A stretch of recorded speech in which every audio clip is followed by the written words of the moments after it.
Yo, what's going on, y'all? It's Combo Breaker 99 back on the fight front once again. As you know, Jermall Charlo, he got his replacement opponent for December 22nd after Willie Monroe pop, which I talked about in my last video. Matt Korobov, who was scheduled to fight on the card, he now moves up to the main card against Charlo. As far as of a challenge, this is going to be interesting, to see if Matt Korobov, if he really holds a threat, or if he's going to really be a threat to Charlo, or he's going to be able to, pull off an upset. I know he was preparing for a fight on this card, but now all of a sudden you have to, shoot up a few more notches. You really have to kind of level up for this fight. But looking at Matt Korobov, I know he holds a few wins over, guys like super middleweight Jose Uskotsky, Grady Brewer, Brian Vera. Some of these fights I've seen, just some of these ex-contenders he fought, more C-level guys. But one of the key things I'm really wondering about this fight, is he going to really pose like a upset, is his inactivity. To be facing off against a guy like Charlo, I don't really think he is going to pose a high level threat.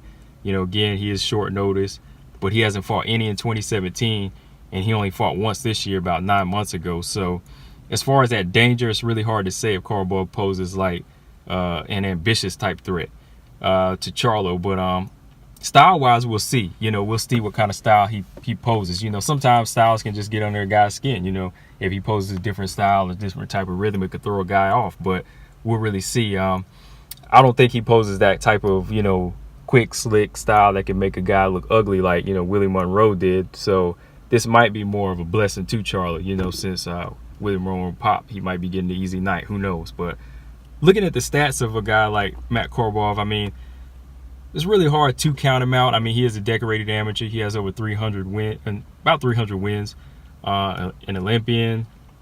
I know this was a while back, but he beat Alexander Usyk back in the past, but that was 10 years ago. So we really do have to look at what he looks like today, after being inactive almost 2 years. But again, man, another factor is we got to look and see if he can take the power of a guy like Charlo whenever a guy like Andy Lee was able to stop him. Andy Lee caught him with a good right hook that just, buckled him and had him on Queer Street. But it was kind of his heart that got him in trouble because, he didn't want to take a knee. So he took some more punishment after that right hand, and the referee stopped it. But still, we saw how he reacted to some hard right hands from a guy like Andy Lee.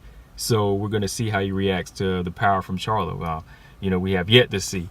But overall, man, this is just a last-minute replacement. Even though Korobov was scheduled to fight on the card, he might be semi-prepared. But again, there's levels to this, so we don't know if he's going to be able to level up or get up for a fight like, against an interim champion like Charlo. Because, again, his situation was, I fought back in March. 9 months later, I'm still trying to get the rust off. I'm trying to get back into things. But, since Willie Monroe's out, I'm stepping in. So now my mind frame is changing. I'm not really taking a fight to, shake the rust off. I'm actually stepping in there with the interim champion. So, my levels just raised. So now will I be able to perform to that level, So that's what we're kind of wondering about this situation. But if I had to make a prediction, I'm not really going to do a breakdown of this, but I'll just go ahead and do my prediction now. I still have to pick Charlo by like a mid-round knockout this fight.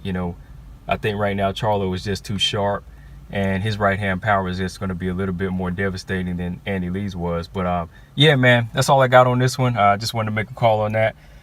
And until then, just make sure y'all subscribe to Combo Breaker 99 as well as the Jab Effect YouTube channel. And also subscribe to the Jab Podcast on iTunes, Spotify, Stitcher, Google Play, and SoundCloud. That's where me and Boxing P, we talk boxing, anything and everything boxing. But yeah, man, that's all I got on this one. I'll see you guys on the next video. Peace.